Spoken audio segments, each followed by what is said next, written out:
Fala pessoal, tudo bem com vocês? Sejam bem-vindos a mais um episódio desse Cash Money, o podcast da CM Capital, a maior corretora independente do Brasil e da Espanha. Lembrando que esse episódio vai ao ar todas as quintas-feiras e aos domingos no Spotify e também no YouTube. E neste episódio trago o Rodrigo Abud, sócio responsável pela área de Real Estate do Pátria Investimentos. Rodrigo, muito obrigado por estar aqui. É sempre um prazer receber e falar contigo.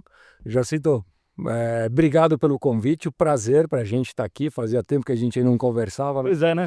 Então, poxa, prazer estar aqui, vamos lá, que o negócio tá animado, né? Tá muito animado, acho que esse ano, assim, é novidade atrás de novidade. Até tava falando aqui com o Rodrigo nos bastidores, teve o anúncio do governo das medidas para a tributação dos fundos imobiliários e horas depois saiu 3 fatos relevantes aqui do Pátria. Quase mandei mensagem para ele, meu Deus do céu, calma.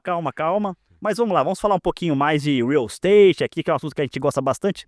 Rodrigo, é o seguinte, para quem não está nos acompanhando aqui, nem todo mundo sabe quem você é, a sua trajetória. Queria que você se apresentasse, falasse um pouco da sua experiência, onde você está hoje, de onde você veio. Vamos lá, eu acho que é importante, né? Bom, eu hoje sou o sócio responsável pela área de Real Estate dentro do Pátria, né, de todos os fundos imobiliários que a gente tem lá, mas a minha história no setor começa há quase 30 anos atrás, né? Eu comecei...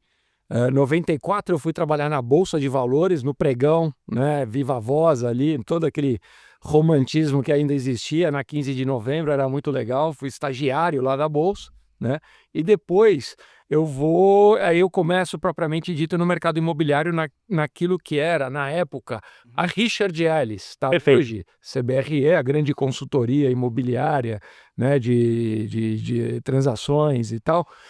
Em 1996, 97, aquilo era era de um tamanho muito menor, o mercado imobiliário brasileiro engatinhando, e a Richard Ellis tinha um papel muito importante, porque era a única empresa de consultoria com os padrões internacionais, que a gente sabia tudo o que estava acontecendo no mundo afora e que treinava a turma com as melhores práticas globais, né, do mercado imobiliário. Fico lá por 10 anos, até que em 2006 eu saio para iniciar a VBI, junto com o meu outro sócio fundador, o Ken. A gente começa em 2006 a VBI. A VBI, num primeiro momento, ela era mais orientada para captar recursos de investidores estrangeiros que queriam investir no Brasil, no mercado imobiliário sempre, né? E a gente tinha uma abordagem mais desenvolvimento. A gente comprava terreno, aprovava projeto, construía e depois vendia os ativos imobiliários já estabilizados, tá? E a gente só vai começar em fundos imobiliários em 2012, tá? A VBI, a gente começa em 2006 e em 2012 a gente migra para o fundo imobiliário com a oferta. Você deve lembrar bem do FVBI, né? FVBI. Um tempão aí no mercado. Foi nosso primeiro fundo imobiliário listado em bolsa, tá? Então, dentro desse período, até 2022, quando a gente faz o negócio com Pátria, a VBI sai do 0 para 12 bilhões em ativos sob gestão. Então, era uma plataforma que ela tinha não só os fundos imobiliários, os diversos fundos, né? O de escritórios com PVBI, o de logística com LVBI, CVBI de crédito, RVBI, Fund of Funds, e tinha diversas estratégias de investimento e com fundos que tanto que eram listados em bolsas ou que eram fechados, voltados mais para o investidor institucional. Uma plataforma expansível, e por isso que a gente acaba chegando ali, fazendo um acordo com o Pátria, e aí em 2022 a gente começa esse processo de virar Pátria, né? E aqui estamos. Perfeito. Bom, para quem não sabe também, né, é que nem o Rodrigo falou, né, é uma plataforma expansível, né, eles fizeram um acordo com o Pátria, esse acordo, né, já foi finalizado, hoje todo mundo é Pátria, e o Pátria recentemente, né, está consolidando os fundos, né, que ora era da gestão do VBI e também num passado mais recente do Credit Suisse, né, fazendo uma fusão. Rodrigo, conta um pouco pra gente dessa consolidação de mercado, como é que vocês estão vendo, né? Sim. E claro, como todos estavam sob o mesmo time, sob a mesma égide, faz sentido essa consolidação, né? Claro, esse é o motivo interno, mas também existe um motivo macro. Conta um pouco mais pra gente sobre. Bom, acho que isso é bem interessante porque o que a gente está vivendo hoje dentro do Pátria é resultado de uma estratégia pensada e discutido visando aí um médio longo prazo, tá? O Pátria, para quem não conhece, né, ela é a maior gestora de investimentos alternativos da América Latina e ela fez um IPO em 2021, tá? O IPO foi na Nasdaq, né, na Bolsa de Nova York, e o discurso era basicamente o seguinte: olha, naquele momento, a Blackstone era uma grande investidora do Pátria, né? Pelo DNA ali, pela origem, pelo esses longo período de convivência com o Blackstone, eu acho que tem um grande diferencial em ser a maior gestora, uma grande gestora de investimentos alternativos na América Latina. E o que significa isso, né? Investimentos alternativos seriam aqueles investimentos não óbvios em bolsa, não? Então, tinha private equity, é um setor, né, uma estratégia muito forte nas gestoras de investimentos alternativos. O Pátria tinha. Infraestrutura também, o Pátria tinha forte. O que o Pátria não tinha? Real estate, né? E nesse momento o Pátria fala, olha, pós-IPO, a minha estratégia é ter uma atuação forte em real estate. Como que eu vou fazer isso? Vou fazer de uma forma inorgânica, ou seja, via aquisição de outras empresas. A gente começa essa discussão em 2022, quando a gente tem a primeira parte do acordo entre VBI e Pátria, né?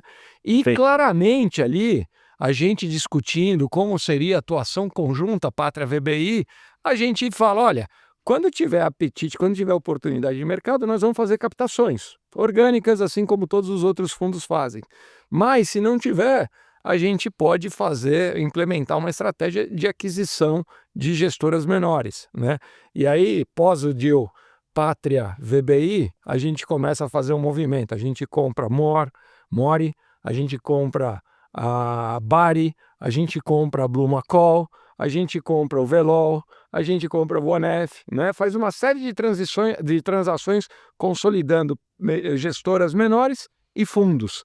Até que, no final de 2023, aparece a grande oportunidade, né? Uma outra casa super bem estruturada e com um volume muito considerável, que era a oportunidade de comprar o business de gestão de fundos imobiliários de real estate do Credit Suisse, agora, então, naquele momento, sob a gestão do UBS, que não tinha mais interesse em continuar com esse negócio. A gente participa do processo e, ao final de 2023, a gente é declarado vencedor, ou seja, a gente poderia começar o processo de transferência dos fundos do Credit Suisse para dentro do Pátria. Isso ainda estava sujeito a CAD e as assembleias, né? Sim, eu lembro. Isso acontece, o CAD e as assembleias, a gente termina esse processo em maio de 24 e de maio a agosto de 24 a gente faz a transferência dos fundos propriamente ditos. Então, nesse momento, em agosto, setembro de 2024, o Pátria, de uma hora para outra, sai do zero que ele tinha praticamente em real estate para uma casa de 24 bi, né?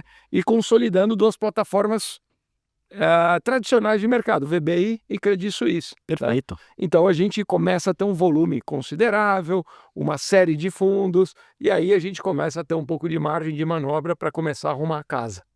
E claro, em integração das equipes... Integração das equipes, tarefas, né? Quando a gente se depara, assim, a gente olha para a nossa prateleira de fundos, a gente fala, poxa, estamos com 20 fundos, é muito. Né? Precisamos de 20 fundos, onde a gente começa a ter algum ganho de escala, onde a gente começa a ter algum tipo de sinergia, fundos menores se tornando fundos maiores. Né? Então a gente começa esse trabalho de arrumar a casa, a gente senta internamente também para rediscutir a estratégia. Se a gente teve uma primeira fase bem executada que foi de 22 a 24, a gente tinha que planejar o próximo triênio, de 25 a 27. Perfeito. E aí surge assim, bom, onde mais o que nos falta? Onde mais a gente pode crescer? E aí no segundo semestre de 24 que surgem ali, olha, onde a gente consegue crescer, onde a gente não tem nenhuma exposição. No segmento de tijolo, onde a gente não tem nenhum veículo. Malls. Poxa, se eu tivesse um veículo de mall seria interessante. Então aí que a gente começa a trabalhar para ver se a gente conseguiria viabilizar alguma transação em malls. Outro vetor de crescimento que era importante. Eu, nesse momento de 24 bilhões em ativos sob gestão, eu tenho 80% do meu portfólio em tijolo, 20% em papéis, CRI e FOF. Né? Se a gente for pegar o IFIX hoje, ele é em torno de 50-50, se a gente considerar os multi-estratégias e tudo mais. Então, eu estou desequilibrado, né? Perfeito. Então, a nossa leitura é, poxa, se tem um outro setor que eu consigo crescer, naqueles que eu estou um pouco para trás do mercado, papéis. Então, a gente também toma uma decisão, fala, se houver oportunidade de aquisições, que a gente priorize ou aquelas classes de ativos que não temos, como MOLs, ou aquela classe de ativos que conseguimos crescer, como papéis. E aí, aqui estamos agora, pós 6 meses de execução dessa estratégia, comprando os fundos da Genial, né, incluindo o MOL 11, o BPFF, que é um fundo de fundos, o PLCR, que é um fundo de CRI, e os fundos da Vectis, principalmente aí o VCJR, que é um grande fundo de papel também, né? Então, resultado de uma estratégia bem executada aí nesse primeiro período. E agora, assim, com os fundos, claro que existem aí algumas aprovações a serem feitas, assembleias, enfim. Pode, assim, mais ou menos, acredito que pelo menos os fundos de papéis, em setembro, acho que já deve estar tudo ok, resolvido. Em setembro, né? Vai demorar um certo tempo, mas, assim, não vejo muito problemas em não ter esse tipo de consolidação, né? Então, assim, em meio de setembro já deve estar tudo resolvido.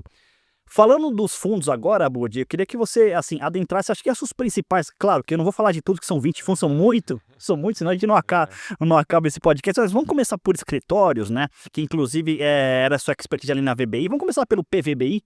Vamos. Assim, bom, acho que falar setorialmente ou dos principais fundos, né, é bastante interessante, é bastante oportuno, por quê? Por mais que quando a gente olha hoje a indústria de FIIs, a gente olha no cenário macro, né, uma indústria que está sendo muito impactada aí pela volatilidade econômica, aumento da taxa de juros, né, e a gente vê os fundos imobiliários sofrendo um pouco ou com uma certa volatilidade, né, do ponto de vista macro. Quando a gente desce para o micro, quando a gente desce para o setor imobiliário, a gente está num bom momento, tá? Então, assim, quando a gente olha o setor de escritórios na cidade de São Paulo como um todo, está passando por um processo de recuperação bastante interessante, tá? A gente sai pós-pandemia de uma vacância recorde histórica aí, né? Dependendo da consultoria ou de como você analisa, essa vacância estava em patamares de 25% do mercado como um todo. Hoje, a vacância do mercado de escritório já está em 17%. O que significa isso? As empresas estão planejando a sua ocupação, estão expandindo, entenderam aí um pouco a questão da nova realidade, saíram daquele fantasma, o home office veio para ficar, vai acabar meu escritório. Não, eu já tenho condições hoje de planejar como é a minha ocupação ideal, né? Então as empresas já estão se manifestando e num primeiro momento a gente vê essa redução de vacância de 25% para 17%. Por que isso é importante? A gente está falando do mercado como um todo, mas é um pouco diferente da realidade que a gente sofre no PVBI ou na região da Faria Lima. A região da Faria Lima vem constantemente ao longo desses últimos 5 anos com uma vacância super controlada, estabilizada, baixa, em patamares de 10% ou menos, né, com pouca produção de novo estoque e com um aumento real dos valores de aluguel. Tá? Então esse é o pano de fundo, esse é o cenário macro da Faria Lima como um todo, e aí a turma pergunta, poxa, mas o que está acontecendo com o PVBI? Nós, no PVBI, tivemos aí o problema de pontualmente, né, e nada relacionado ao cenário macro, mas a gente teve uma onda ali de desocupações, tá? Empresas que passaram por processos de fusões, aquisições, como o CCB, né? O CCB está deixando o espaço do UFL 4440, está indo para um outro espaço na Paulista, mas por que está acontecendo isso? Nada relacionado a preço, a mercado ou ao produto em si, né? O CCB foi comprado, o CCB é o China Construction Bank, foi comprado pelo maior banco do mundo, que é o Bank of China, e está consolidando a operação na Paulista. Perfeito. Então é pontual o nosso problema de PVBI, nós estamos trabalhando na reposição desses fluxos, desses espaços disponíveis, e a gente tem visto uma demanda bastante forte, bastante sólida e bastante contínua, tá? Então as negociações existem, estão acontecendo, a gente tem uma turma comercial muito forte aí na rua e trabalhando para repor essas vacâncias o mais rápido possível, e os resultados a gente já começa a ver nas transações que nós temos fechado. Perfeito. O importante é movimentar. É movimentar. Eu acho que a gente não pode ficar parado. E mais do que isso também, né? Não é só movimentar. Eu acho que a gente tem que estar antenado nas novas tendências de mercado. Por exemplo, né? Eu acho que o mercado de escritórios tem evoluído bastante recentemente. Tá? Então nós tivemos que nos deparar com uma nova realidade que é o seguinte: o custo de fit-out, né? O investimento que a empresa tem que fazer para mudar de escritórios está ficando muito alto, muito elevado. E muitas vezes isso acaba postergando ou até adiando definitivamente o processo de relocalização de uma empresa. Então, qual que é a tendência hoje? O que a gente tem feito muito no fundo? A gente tem falado, olha, esse investimento faço eu e você me paga, né? Em vez de você imobilizar, você ter um CAPEX na cabeça, eu faço esse investimento para você e você me amortiza mensalmente com a forma de custo operacional ali de OPEX, né? Acho que com isso a gente começa a destravar valores e começa a acelerar o processo de locação dos espaços. Tá? Perfeito. Então, mais do que movimentar, é estar antenado nas novas mudanças, novas tendências de mercado aí, o que está acontecendo. Perfeito. Assim, e isso inclusive você basicamente ajuda uma empresa, porque ela precisa se expandir, claro, o custo de mudança é alto e você faz isso para aquela empresa e fala assim, olha, bota no preço de locação e tá tudo certo. Exato, acho que é um investimento, tá? A gente tá, nosso maior racional aqui, nossa maior preocupação é, sem dúvida, proteger o interesse do cotista.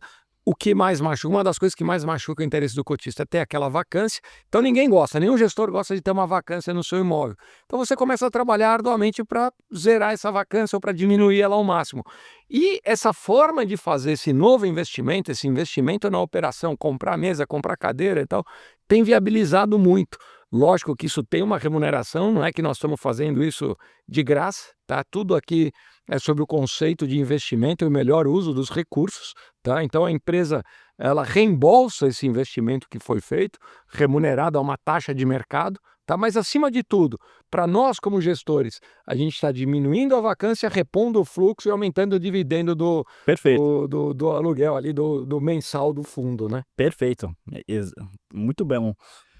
Logística, agora, HGLG e LVBI. O que a gente Bom, pode falar? logística é um setor que ele está bastante intenso, tá? Ele está muito, está dando, assim, consumindo muito da nossa energia, porque você tem também pontualmente algumas vacâncias, mas o setor está muito ativo, tem muita coisa acontecendo mesmo, tá? Eu acho que é um processo aqui de redefinição e quebra um pouco de paradigma, né? Se a gente for olhar o logística de 5 anos atrás, não tem nada a ver com logística que a gente vê hoje em dia.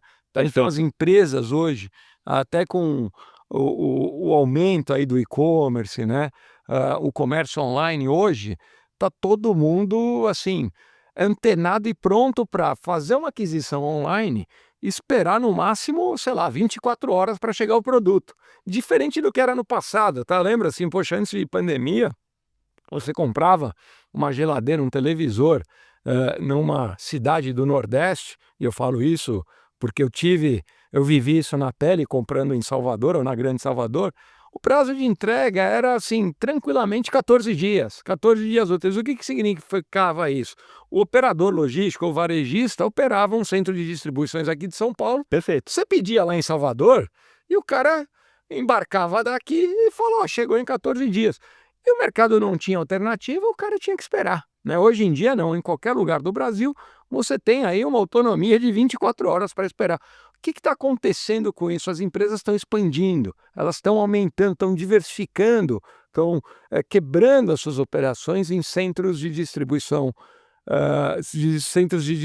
regional, tá? E muito mais informatizado. E para isso eles precisam de imóveis bons, de boas características, de boas especificações técnicas. E estão investindo bastante, estão aumentando muito a demanda. Então, assim, há uma demanda hoje estrutural no setor logística, os espaços que estão disponíveis estão sendo absorvidos, estão sendo rapidamente alugados. Nós estamos caminhando para os nossos 3 fundos da casa, aqui, HGLG, LVBI e PATL, para uma situação praticamente de vacância zero. Tá? Toda a vacância que a gente tem hoje dentro de casa tem negociação com algum inquilino. E mais do que isso, Os empreendimentos onde a gente tem excedente de construção, ou a gente carrega algum tipo de land bank, está tendo demanda para novos desenvolvimentos. Então, a gente vê um mercado bastante ativo, um mercado das empresas, sem dúvida, expandindo, planejando sua ocupação, investindo muito nos seus imóveis, né? E tem uma outra coisa que ainda não está vindo tanto à tona, é o seguinte: o custo de construção está bastante elevado, tá? Então, hoje, construir um novo galpão, você necessita de uma remuneração, de um aluguel um pouco mais alto do que está existente Perfeito. atualmente. Isso vai gerar uma pressão de aluguel, tá? Então, e a gente tem esse case dentro de casa, né, galpões existentes, e onde a gente tem um excedente, o inquilino pede para a gente fazer um novo galpão, tá, para expandir a área dele, e o aluguel que a gente tem que cobrar na nova área, ele é substancialmente maior do que o aluguel existente. E o cara fala: poxa, mas como assim? Olha, hoje o custo de construção está mais alto e eu preciso remunerar minimamente esse aluguel, esse Perfeito. investimento. E quando a gente fala, o cara fala: tá bom, então assim eu não vou fazer, a gente fala: tá bom. Eu prefiro não fazer mesmo do que remunerar abaixo daquilo que está sendo remunerado. E o mercado volta a discutir. Eu acho que vai ter um ajuste de valor de aluguel, de locação, valor de locação logístico, em breve aí, substancial. Tá? Vai gerar uma pressão, uma inflação nos aluguéis vigentes que deve refletir no dividendo dos fundos. Perfeito. Isso pode causar, por exemplo, uma predileção por novas modalidades, por exemplo, BTS, ou, por exemplo, fases de pré-locação do ativo? Eu acho que tem acontecido bastante, tá? Muito em função do que eu falei, o investimento hoje que a empresa tem que fazer, diferente do que era no passado, tá? No passado, um galpão logístico, ele funcionava quase que como um entreposto comercial. Você recebia a mercadoria e distribuía. Tinha muito pouco valor agregado, investimento agregado no seu galpão. Você recebia e distribuía. Tá? Se eu aumentasse muito o aluguel, o operador simplesmente ia falar: ó, para de entregar aqui, entrega no galpão do lado que está me dando um aluguel mais baixo. Hoje as empresas estão investindo tanto no seu galpão que elas estão planejando ocupação de longo prazo. Então a gente está vendo muito mais build to suit, a gente está vendo muito mais pré-locação, ou mesmo contratos longos, né? Então a empresa não pede mais aquele contrato de 3 a 5 anos. Nós estamos falando assim: olha, os contratos de locação que a gente tem fechado nos fundos, tudo com horizonte de 10 anos, muito em função dessa previsibilidade e dessa capacidade de investir Perfeito. no seu galpão que as empresas têm tido hoje, né? Perfeito, interessante. Bom, agora vamos pro FOF, né? Na verdade, o HGFF, que não era de você, passou a ser agora. Acho que no setor de FOF, né, é importante falar o seguinte: a gente tem hoje 2 veículos dentro de casa grande, tá? O nosso maior veículo é o RVBI, tá? Que após as consolidações, hoje ele está batendo 800 milhões de patrimônio líquido. Perfeito. Depois disso, a gente tem o HGFF, né, que é oriundo ali da família Credi, da família HG, que tem seus 200 milhões de patrimônio líquido. E aqui a gente está adicionando a essa família de fundos aqui o BPFF, né, que está vindo junto com a transação da Genial. Tá? Esses 3 fundos juntos, eles têm um patrimônio líquido aí da ordem de 1,3, 1,4 bi. Perfeito. Aqui, claramente, cabe, né, um minuto aqui para a gente analisar como é que fica a área, como é que fica o setor. Tá? O fundo, o BPFF, para ser transferido para nós, a gestão, ele tem que passar por um processo de assembleia, como foi, né, as assembleias do Credit Suisse. E aqui a gente está fazendo esse processo, né, pedindo essa transferência de assembleia, mas, acima de tudo, além de falar: olha, transfira a gestão para o Pátria, transfira a gestão para o Pátria já consolidando dentro do RVBI. Tá? E, aproveitando o ensejo, já estamos também pedindo, né, estamos com uma assembleia na rua para o HGFF, para que ele também já seja conectado dentro do RVBI. Então, esses 3 fundos que a gente tem, tá, a nossa intenção é que haja uma consolidação, que a gente crie um único fundo, tá? Porque 3 fundos, qual a diferença de estratégia entre eles? Não existe. Tá? Tem conflito? Poxa, é melhor ter um único. Se eu tiver como que eu vou fazer entre as carteiras? Tá? Eu não tenho diferencial estratégico nenhum. É o mesmo time fazendo a gestão de 3 veículos para o mesmo varejo. Né? Hoje o investidor, quando ele fala, poxa, compro cota do BPFF, HGFF ou RVBI, no final de tudo é tudo a mesma coisa. É um time só. Né? É um time só, a mesma abordagem.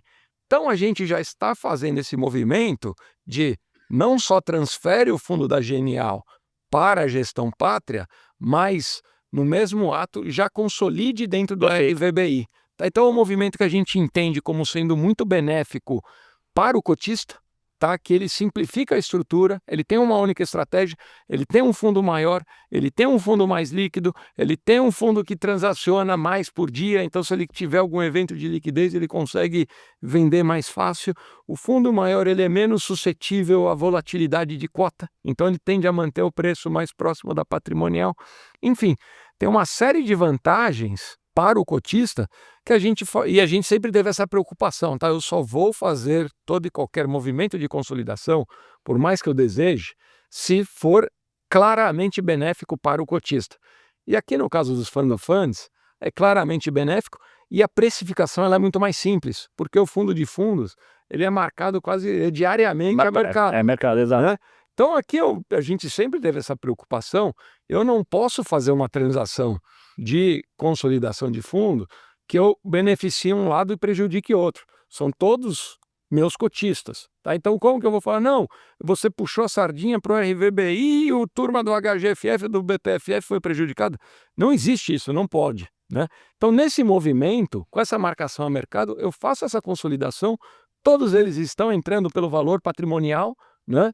E aí a gente faz essa junção e você tem um fundo maior, mais líquido, mais pulverizado, mais diversificado, bastante interessante para o cotista. Então por isso que aqui a gente faz um apelo que a gente tem que passar pelo processo de assembleia e a grande dificuldade quando a gente tem um processo como esse de assembleia não é nem ter a simpatia ou aprovação, é mais que o cotista exerça o seu direito de voto. Perfeito. Então aqui a gente tem feito aqui bastante um apelo para os cotistas, olha, votem, porque é a hora que você tem uma comunicação mais direta com o seu gestor e você pode dar o recado, olha, gosto, vou votar, vou aprovar essa fusão. Ou não gosto também, se for o caso, se achar que não é benéfico, não, eu não vou votar, não vou aprovar, mas é um momento importante, né? Perfeito. Bom, agora acho que a gente pode falar de crédito CVBI. Crédito CVBI, ele também está passando pelo mesmo movimento ou mesmo momento de mercado que a gente acabou de escrever no RVBI. Tá? O CVBI é um fundo de crédito da casa, oriundo da VBI, né? Gestão ali, a turma do Vitor faz a gestão desse veículo ou dessa estratégia como um todo, mais do que veículo. Né? A gente tem dentro de casa o CVBI, o BARI, o HGCR, né? E agora está vindo também com a transação da Genial, está vindo o PLCR. Tá? Então, mesmo racional, tenho estratégias distintas para todos esses fundos? Não. Então, o que eu pretendo, o que eu estou fazendo? Também consolidação de fundos. Tá? Então, o CVBI ele vai ser o grande agente consolidador que vai consolidar BARI e vai consolidar o PLCR. Fundo de CRI, esses 3 fundos juntos, eles vão para um patrimônio líquido da ordem de 1.600 bi, 1.700 bi. Já vai se tornando um fundo maior, a mesma coisa, mais previsível, menos volátil, maior liquidez, uma carteira mais simples, né? Mais pulverizado em termos de ativos. Então a gente também está nesse processo de assembleia.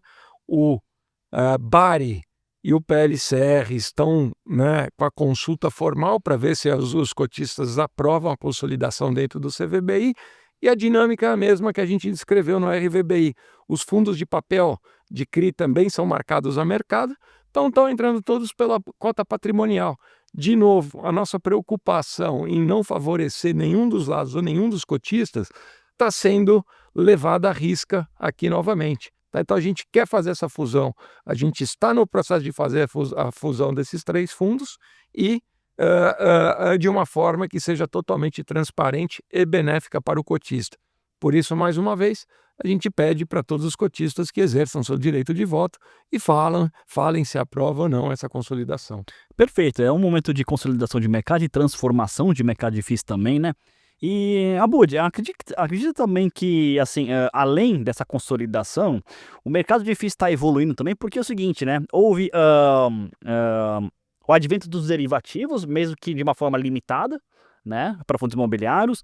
Teve, a permissão de recompra também, a permissão de recompra, que basicamente, salvo engano, só falta acho que um ofício da CVM para orientar melhor, e também uma possível tributação que ainda depende de aprovação de Congresso, né. Como você enxerga ou como você vê essa transformação além da consolidação com essas novas ferramentas para o mercado de fundos imobiliários? Bom, eu acho que essa classe de ativo, né, e principalmente, né, eu estou nesse mercado há quase 30 anos, como eu falei, no mercado imobiliário, eu vi o surgimento, né, ou a concepção, surgimento, desenvolvimento em diversas etapas, tá?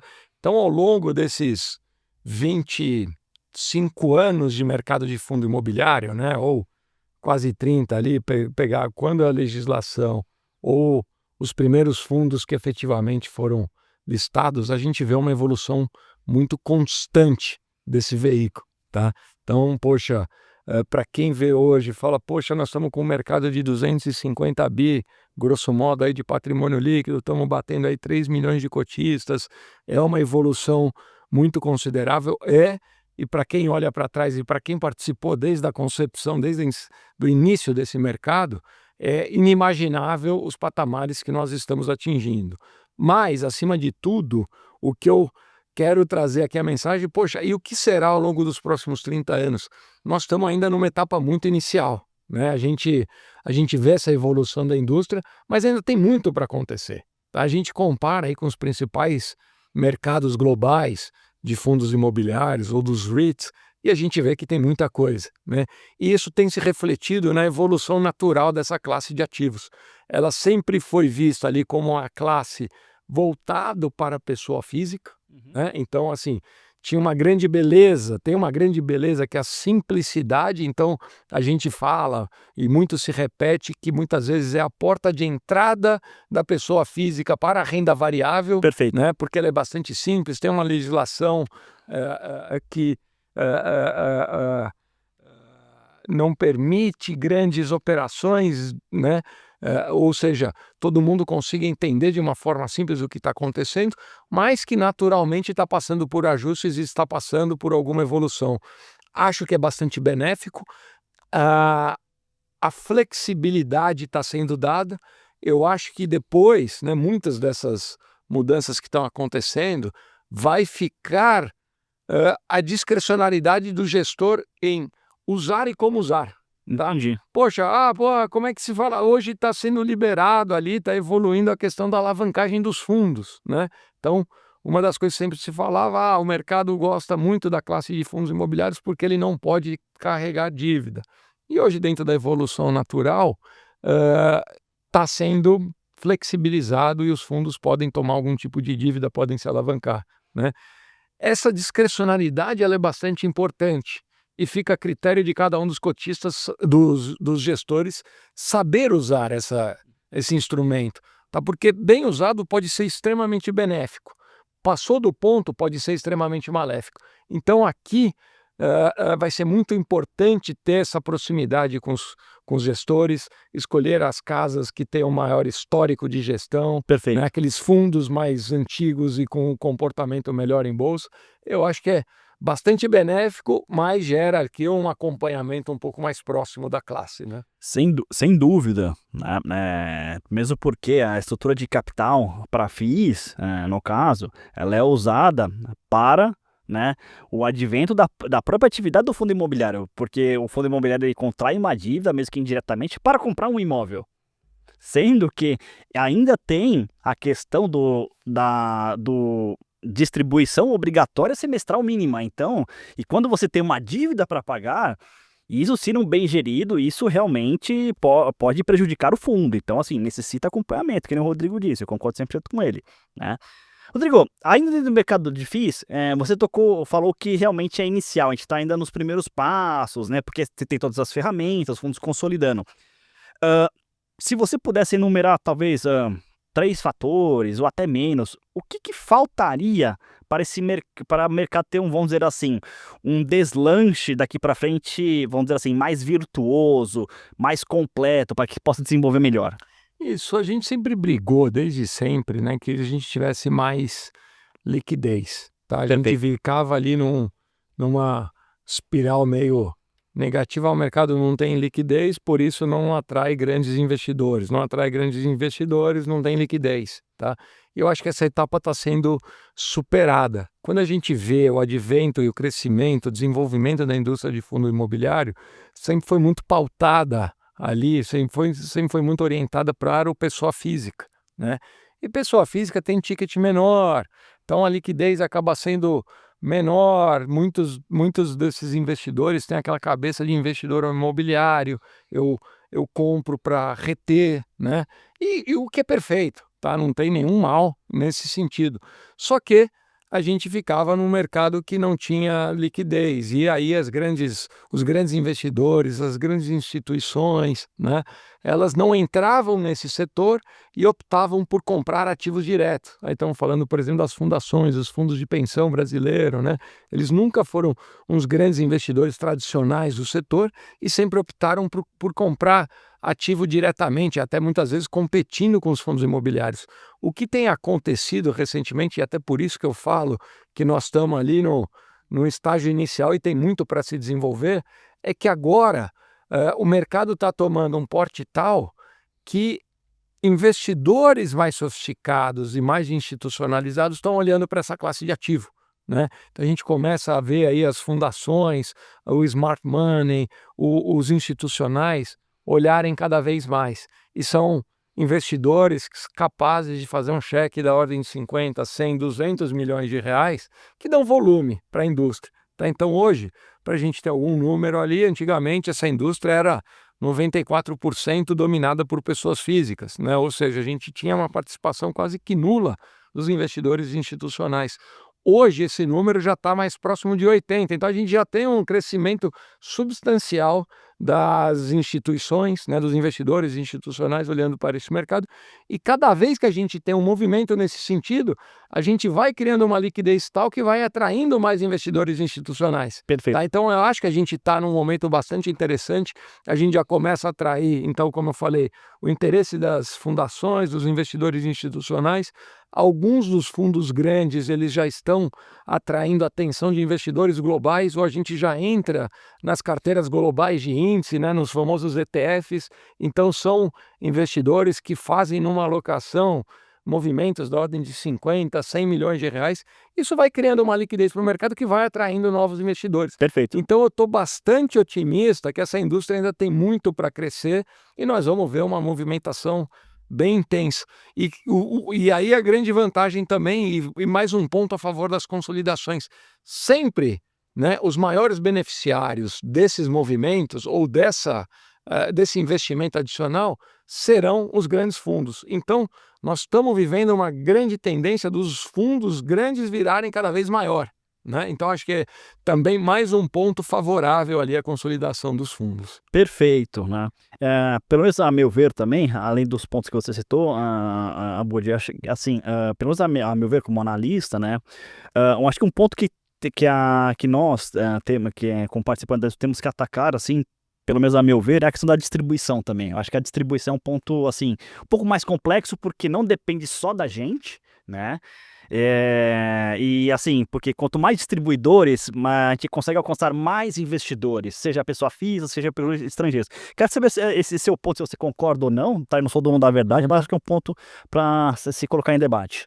Não, eu acho que esse debate ele é fundamental. Ele está muito em voga ali, né? Hoje, se você for olhar as maiores gestoras de fundo imobiliário, todas elas, ou as principais delas, tirando a gente, elas estão atreladas a alguma instituição financeira Perfeito. que controla o canal de distribuição, tá? Então, qual que é a grande dificuldade hoje? Você acessar a base, você conseguir distribuir o seu produto. O produto pode ser fantástico, não passou no crivo ali, o distribuidor ele tem um pouco ele controla a porta de entrada e saída, tá? Então, por isso até que a nossa estratégia dentro do Pátria é falando, olha, dado que nós não temos o canal de distribuição, nós não somos a instituição financeira, a gente tem que ter porte, porque assim eu vou ter fundos grandes, fundos que despertem a atenção de algum distribuidor, tá? Então a gente tomou isso, né, incorporou isso na definição das nossas estratégias, porque isso é estreitamente fundamental para o desenvolvimento da indústria. Como é que a gente democratiza esse acesso, Perfeito. né, essas formas, as plataformas de distribuição. Tá? Eu acho que essa é a principal discussão hoje da indústria, para que a gente não tenha essa porta aí tão estreita e tão controlada. Perfeito. E assim, vocês, claro, também você tem uma vivência aí nos Estados Unidos também, né, na CBR, e também com o ex-sócio americano. O que você acredita que pode ser importado dos REITs para cá para beneficiar nosso mercado em termos de eficiência operacional, teses, o que principalmente? Eu acho que tudo, né? Acho que tem muita coisa lá, eles estão bem à frente em termos de desenvolvimento da indústria, já passaram muitas das dores, né? E aí a beleza, né? É interessante você ter um sócio americano, como eu falei ali, o Ken, sócio fundador da VBI, ele sempre falava para a gente não precisa criar nada, a gente basta ter a humildade de ir lá e tentar copiar ou melhorar ou tropicalizar, né? Perfeito. E eu acho que vai muito desde o cenário regulatório, tá? Porque Ok. a nossa indústria de fundos imobiliários tenta replicar muito do que é a indústria de REITs lá, né? Toda essa questão, a isenção tributária, né? O que pode, o que não pode, as regras, a distribuição, tudo mais, até as próprias teses, né? Quando a gente olha hoje, nossa indústria de fundo imobiliário está muito concentrada em 5 ou 6 teses de investimentos. Nós temos escritórios, logística, malls, os renda urbanas, CRI, Fund of Funds. Acho que essas 6 teses aqui são as principais, né? E, mesmo assim, olha, algumas em desenvolvimento. Renda urbana tem poucos fundos, né? E quando a gente compara com o mercado americano, tem muito mais lá, né? Lá, pô, multifamily já está muito mais desenvolvido, tem data center, tem antena, tem cemitério, tem student housing, tem senior living, tá? Tem muito mais tese e que a gente aos poucos pode começar a pensar em incorporar e trazer, Perfeito. porque são ativos que têm demanda, né? Acho que o mercado americano não inventou nada que a gente não tenha aqui, nenhum tipo de demanda. Se a gente está vivendo na pele, por exemplo, quando a gente está incubando lá dentro do Pátria uma tese de student housing, né? A gente tem hoje no setor de student living algo como 500 milhões de reais de capital já investido, e é uma tese que tem se provado muito sólida, muito forte. Perfeito. Não existia aqui no Brasil, não tinha nenhum grande player institucional nesse setor. A gente acabou fazendo, fomos o primeiro aí com a YouLiving, né? E hoje estamos colhendo bons resultados nesse setor. Tá, o que mostra isso? Que a gente pode olhar para lá, ver o que eles têm de diferente e tentar aplicar aqui, que tem boas chances, se for bem executado, tem boas chances de ter um bom resultado, né? Perfeito, perfeito. Então em termos de tese, tem um caminho bastante vasto ainda a ser percorrido. Isso é bastante interessante. Rodrigo, agora vamos para cenário macro. Agora falar um pouco mais de macroeconomia, assim, não no detalhe em si, mas como o macro impacta esse mercado, né? Bom, pelo menos como é que vocês estão vendo ali no Pátria o caminho dos juros aí, pelo menos até o final do ano que vem? Essa... Mais ou menos, aí como é que vocês estão vendo? Assim, olha, essa é uma pergunta interessante porque assim, o nosso mercado ele é muito impactado, e eu te digo assim, pela tendência de CDI, né? Por mais que o mercado financeiro ele tenha condições de olhar as projeções de curva futuro, né? E quando a gente tem uma ata de Copom falando, olha, pelo menos a gente deve ter estabilizado ali o aumento da taxa de juros, né? Ou seja, não deve ter aumentos superiores aos 15%. E a gente começa a ver a curva futuro já fechar, né? Eu acho que o nosso mercado, ele até muito em função desse tom um pouco mais em desenvolvimento e muito dependente da pessoa física, ele ainda é muito reativo àquilo que a gente vê na prática no dia a dia. Perfeito. Então, a curva futura de juros está fechando, mas eu quero ver o CDI começar a baixar. tá? Então a gente ainda é muito impactado ali pelo CDI, tá? Então nós estamos num momento difícil, muita volatilidade, né? Nós estamos aí com o CDI no histórico, numa alta histórica aí dos últimos anos, né? Batendo patamares de 15% e sem grandes perspectivas, né? Ou a gente não vê ainda o início da redução dessa taxa no curto prazo. Isso vai impactar bastante o nosso mercado, tá? Sem dúvida. Então a gente ainda, assim, o nosso desafio é como agir, o que que dá, o que que a gente consegue fazer num momento como esse? Bom, a gente tem que usar as nossas ferramentas, né? Tem que, como eu falei no começo, o mercado imobiliário está forte com uma boa demanda, então a gente tem que olhar para dentro dos fundos, organizar a casa, diminuir a sua vacância, Perfeito. aumentar os valores de aluguel, fazer aquilo que está mais na nossa mão, né? Porque eu não controlo a taxa de juros, eu não controlo a tendência de mercado, eu posso torcer e falar, pelo amor de Deus, eu gostaria para eu poder fazer isso ou aquilo. Mas a gente não tem nenhuma ascendência direta.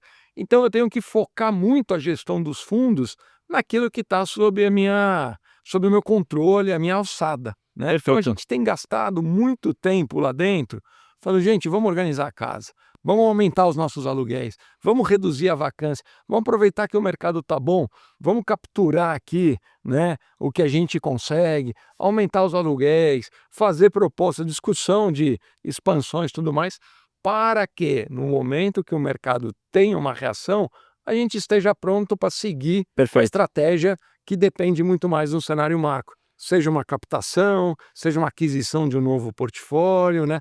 E aqui de novo, tá? Mesmo num momento desses, a gente tem que lembrar que a gente tem fundos grandes e fundos menos voláteis, que o valor da cota patrimonial cai menos do que o mercado como um todo, tá? Então a gente tem que pensar nesses fundos como a gente tem uma moeda muito importante que é a cota muito próximo da patrimonial.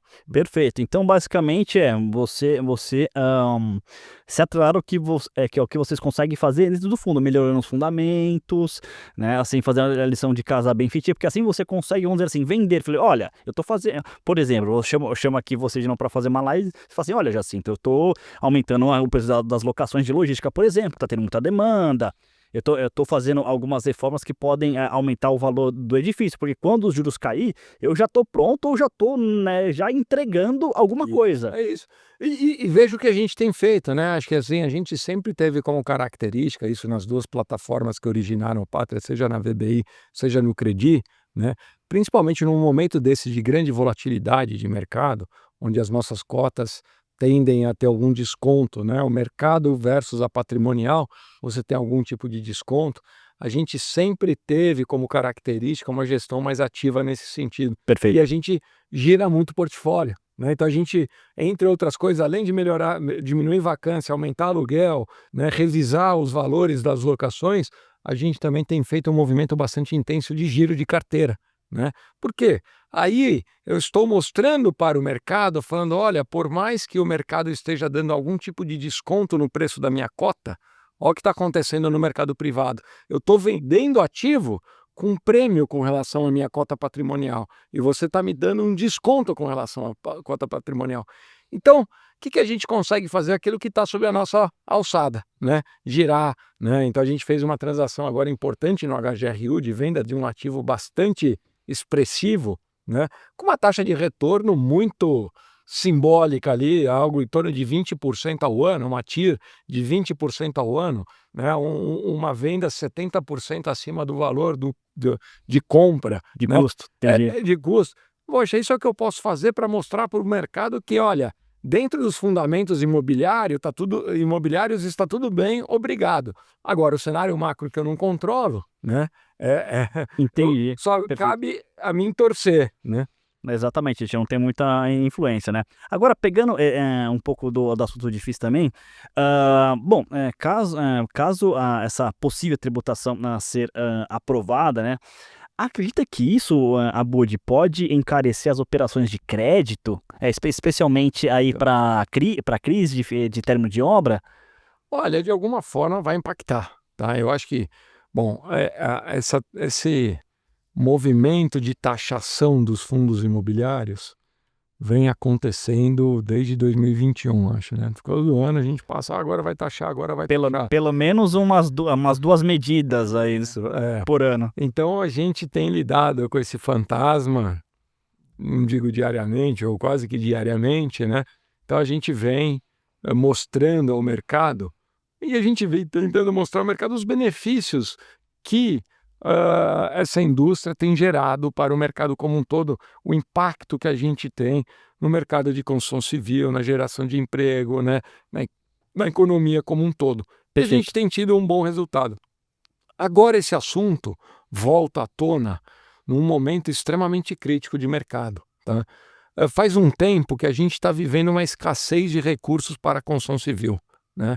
Ou seja, quais eram as principais origens, né, de recursos para a nossa indústria? Poupança e FGTS. Tá? Eu acho que nos dois cenários a gente está com um momento de retração de captação líquida. Tá? Então o FGTS está crescendo menos, né? E a poupança também. Então a gente está num momento de falta de recursos para o mercado de construção civil ou para o financiamento imobiliário. Né? E a gente vem numa discussão já faz um bom tempo falando, olha, também até que ponto o mercado deve continuar dependendo desses recursos subsidiados, né? Tanto o FGTS quanto a poupança tem um custo mais baixo para o mercado de construção civil e ele era a principal origem, né, de recursos. E tinha uma discussão muito forte, muito constante no mercado falando, olha, em algum momento essa dependência tem que diminuir e cada vez mais o funding do mercado tem que vir do mercado de capitais. Então a gente vem evoluindo com isso e acho que a gente tem desenvolvido um bom papel nesse sentido. Se os recursos eram quase que 100% dependentes de FGTS e poupança, hoje já é bem menos, né? Hoje os CRIs, as LCIs e os fundos imobiliários já estão assumindo um porte ali, uma relevância bem significativa nesse setor e tem sido bastante benéfico, tá? E agora a gente volta à tona nessa discussão da taxação dos fundos imobiliários ou dos CRIs ou das LCIs, exatamente no momento, acho que talvez mais críticos que a gente tem de funding para a construção civil. Está acabando, né? A gente vai em todos os bancos estão falando, poxa, me ajuda, né? Vamos ver uma estrutura onde os CRIs, onde os fundos imobiliários podem suprir essa falta de recursos. E a gente tem trabalhado de forma muito ativa com essas instituições financeiras, tentando preencher esse buraco. E aí vem a beleza, né, dos nossos veículos, e nesse exato momento entra de novo até a discussão da taxação. Então a gente vê com bastante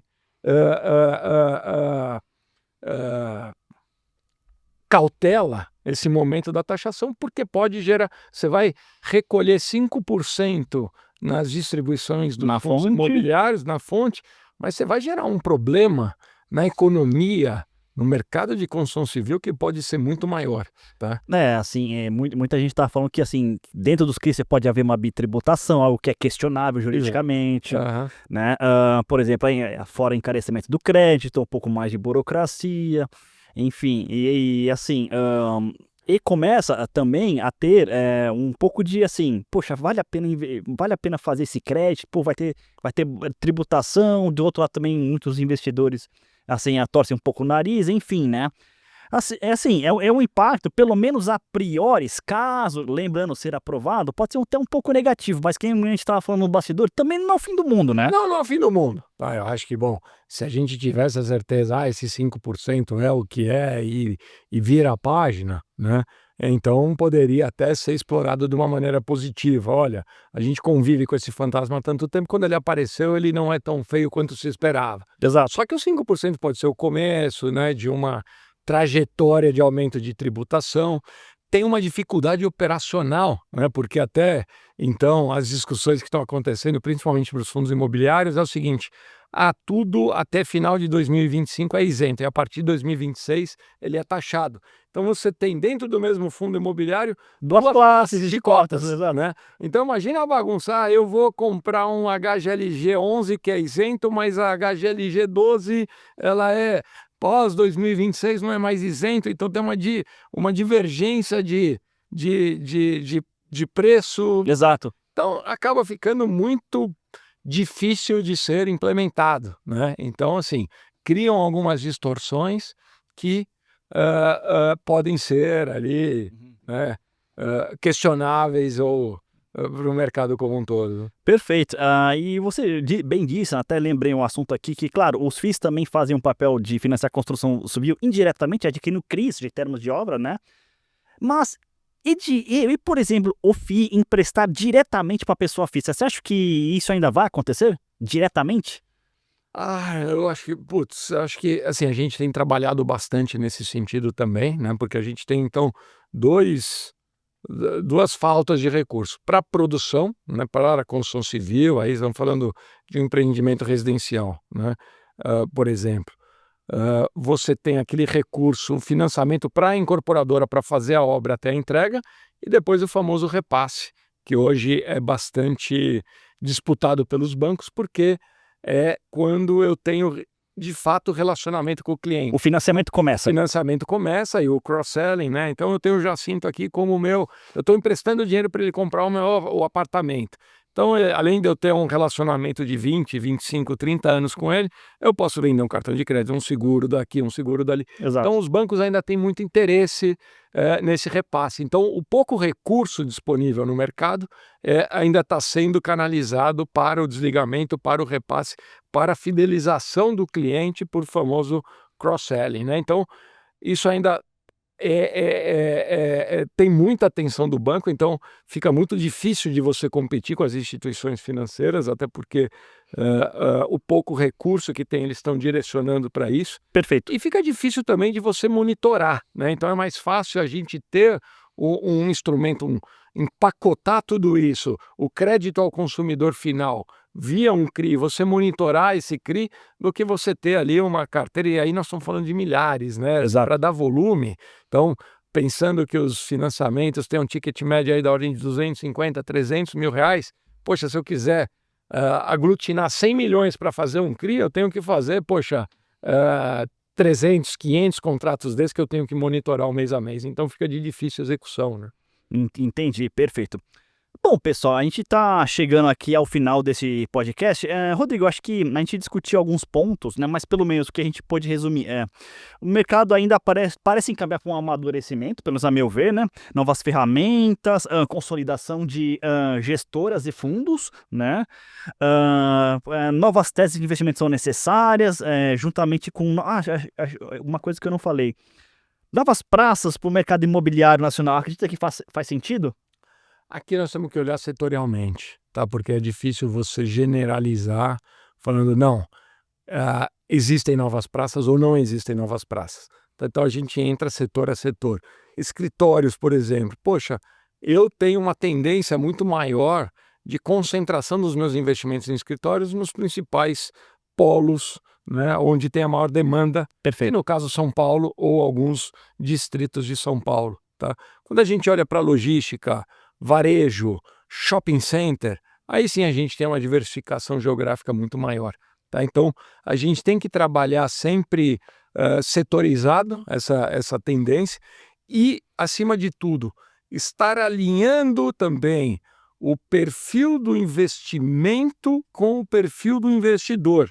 Tá? Então, se você tiver alguma tendência ali, você em algum momento falar, eu tenho uma estratégia para investir no setor de escritórios, que seja onde a demanda é muito maior em São Paulo, fala, olha, eu vou tomar um risco para fazer escritório, sei lá, Rio de Janeiro, Brasília, Curitiba, Salvador, Porto Alegre, eu acho que tem que estar muito claro, né, e muito bem explícito, falando, olha, nós vamos tentar gerar um retorno maior, eu estou diversificando geograficamente, saiba que tem mais risco, tá? Então, se a gente for olhar friamente, falar, poxa, eu vou colocar um prédio de escritórios em alguma outra praça num PVBI? Não, o PVBI nasceu muito com esse conceito de AAA, location, location, location, tá? Então, Perfeito. ali não. Mas, poxa, eu vou desenvolver alguma outra tese? Pode ser.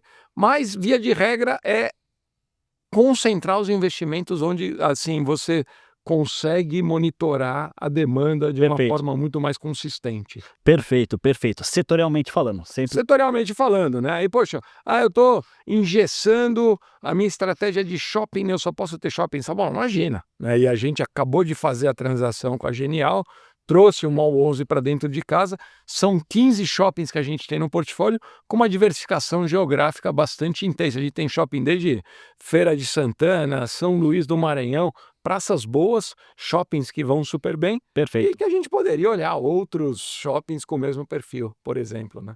Perfeito. E só para a gente finalizar, shopping assim é um ramo extremamente específico do real estate, né?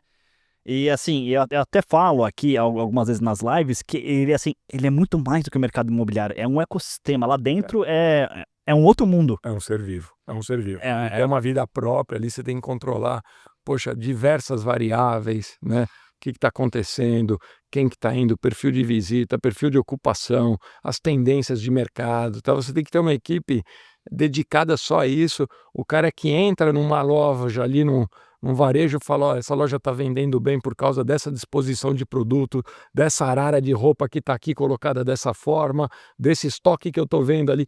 Enfim, é um ser vivo que você precisa de uma abordagem, ali, um acompanhamento bastante intenso, né? Então, por isso que a gente é um mercado muito ativo, né? A gente tem aí um volume grande de shoppings, aí estamos falando quase 600 shoppings ao longo de todo o Brasil, ainda muito fragmentado, com muito espaço para crescimento, mas você precisa ter um time com conhecimento muito sólido no setor, senão você acaba ficando para trás, né? Acaba sendo difícil de você monitorar aquilo que está acontecendo, do seu investimento como um todo. perfeito. E vocês, inclusive, algumas gestoras têm os próprios operadores, né? Claro, vocês vão trabalhar com os que já tem no mercado, né?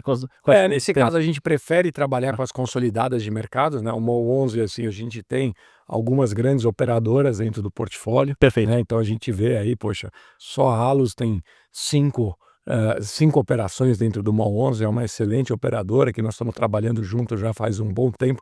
Eles administravam os shoppings da VBI, né? Então, Perfeito. para quem não conhece, assim, o nosso setor de shopping, a gente não tem fundos listados dentro do Pátria, mas a gente tem investimentos desde 2009, né? Dentro do setor, a VBI Perfeito. fez esses investimentos em shoppings de uma forma bem contínua. Os nossos shoppings hoje são administrados pela Allos, né? Os shoppings VBI, e a gente tem, por exemplo, a felicidade de ter a Allos administrando outros 5 shoppings do Mall 11, Perfeito. né? Então, e eles têm um conhecimento muito profundo de mercado, a gente aprende muito com eles. Uma das principais hoje do Isso, setor, exatamente. sem dúvida. Bom, pessoal, a gente chegou ao fim desse podcast, esse Cast Money, lembrando, né, que novamente esse podcast, esse episódio vai ao ar todas as quintas-feiras e domingos, quinta-feira no Spotify e domingo no YouTube. E não se esqueça de ativar as notificações, seguir a Semi Capital nas mídias sociais, dar aquele joinha e fazer o comentário se você gostou ou não, né, e dar o feedback pra gente a respeito desse podcast. Ok, Rodrigo? Muito obrigado. Assim, então eu agradeço o convite, foi um prazer. Prazerzaço dar falar contigo. Um pouco mais de cor aqui do que a gente está fazendo, tá? Estamos à disposição, quando precisar, a gente volta aqui, conversa mais. Estamos bastante ativos, né? Então, Poxa, vai ser um ano muito movimentado. temos bastante coisa pela frente aí, com todos os desafios que vem. Mas estamos muito animados e estamos muito... Isso aí. Tá bom? Rodrigo, muito obrigado. Cara, boa sorte ali na consolidação ali. Obrigado. Isso aí. Né? E muito obrigado a você que está nos acompanhando nesse podcast, né? E até o próximo episódio, pessoal. Tchau, tchau.